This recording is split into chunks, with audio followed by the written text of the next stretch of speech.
Hello friends, welcome to the first rank pro security academy. Friends, आज एक और company का एनालिसिस हम आपके लिए लेकर आए। जैसे कि आप स्क्रीन पर देख पा रहे हैं, कंपनी का नाम है एनबीसीसी। आज इस कंपनी के बारे में हम पूरा एनालिसिस इस वीडियो में करने वाले हैं। अगर आपको हमारा ये एनालिसिस पसंद आए तो आप हमारे वीडियो को लाइक कीजिए और ऐसे ही और कंपनीज के एनालिसिस के बारे में जानने के लिए आप हमारे चैनल को सब्सक्राइब कीजिए, जिससे रेगुलर बेस पे आपको ऐसे ही कंपनी के एनालिसिस मिलते रहें।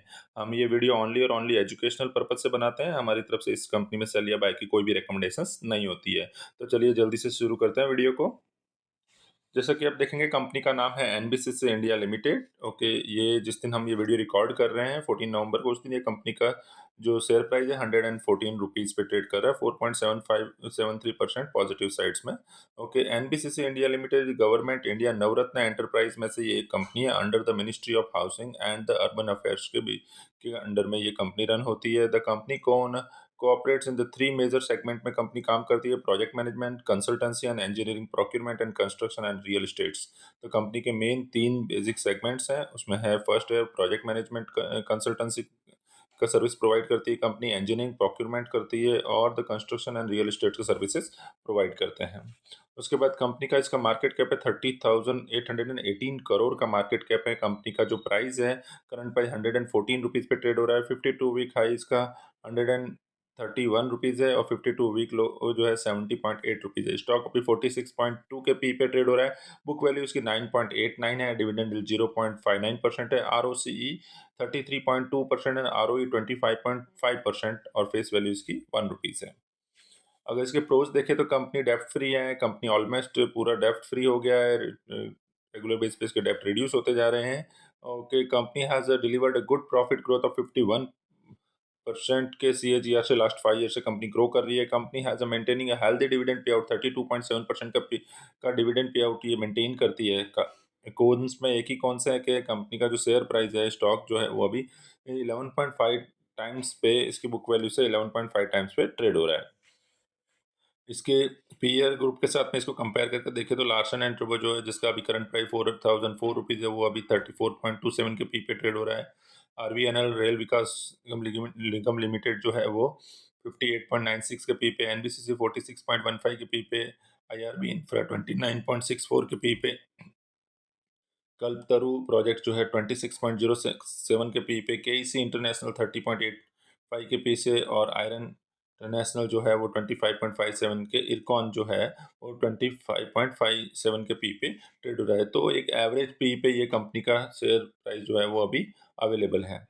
अगर इसके क्वार्टर ऑन क्वार्टर बेसिस पे इसके रिव्यूज को अगर देखें तो सेल्स जो है वो मार्च क्वार्टर में 4,643 करोड़ का था, तो जून क्वार्टर में रिड्यूस होके वो 2,391 करोड़ का हुआ है और सितंबर क्वार्टर में 2,910 करोड़ का। ऑपरेटिंग प्रॉफिट 290 करोड़ मार्च में था, वहाँ से रिड्यूस होकर 110 करोड़ और फिर अभी 101 करोड़ पे। प्रॉफिट बिफोर टैक्स मार्च क्वार्टर में 249 करोड़ के थे, वहाँ से डाउन साइड दिखा के 100 जून क्वार्टर में 181 करोड़ हो गए और सितंबर क्वार्टर में वापस 205 करोड़ के हैं। नेट प्रॉफिट अगर देखें तो 183 करोड़ से मार्च क्वार्टर से डिक्रीज होके जून क्वार्टर में 135 करोड़ और सितंबर क्वार्टर में 157 करोड़ दिखा रहा है। वहीं अगर इसका ईयर ऑन ईयर बेसिस पे कंपैरिजन देखें तो सेल्स जो है 10,407 करोड़ का मार्च 2024 में था, वो इंक्रीज होकर मार्च 2025 में 12,039 करोड़ हो गया। ऑपरेटिंग प्रॉफिट 517 करोड़ से इंक्रीज होकर 629 करोड़। प्रॉफिट बिफोर टैक्स जो है 559 करोड़ से इंक्रीज होकर 755 करोड़। नेट प्रॉफिट 414 करोड़ से इंक्रीज होकर 557 करोड़ हो गया है। वहीं अगर इसके रिजर्व्स देखें तो डे बाय डे इसके रिजर्व्स जो है वो बढ़ रहे हैं।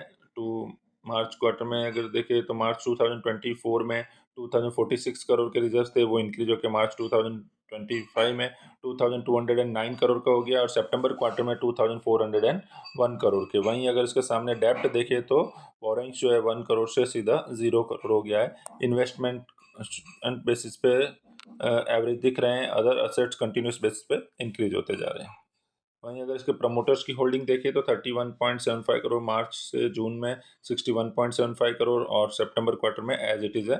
ओके, और फॉल्स अगर एफ का स्टेक देखें तो 4.20% से 4.99 और 5.34% था। अगेन जो इंटरनेशनल मनी है, जो स्मार्ट मनी है, वो यहाँ पे धीरे-धीरे अपना स्टेक जो बढ़ाते जा रहे हैं एफआई फॉरेन इन्वेस्टर्स। और डीआईज़ का देखें तो स्टेक जो है वो धीरे-धीरे से स्लाइड सा रिड्यूस किया है। पहले मार्च 2025 में 8.93% से स्टेक को इंक्रीज करके 11.23% हुआ है जून क्वार्टर में, और सितंबर क्वार्टर में स्लाइड सा डिक्रीज 10.97% को स्लाइटली डिक्रीज हुआ है। ओके। वहीं अगर एनबीसीसी शेयर प्राइस के टारगेट्स को अगर देखें तो 2025 में बहुत वेरी टारगेट है, with the project ranging from 277 से 376 तक के टारगेट्स के दिखाई दे सकते हैं।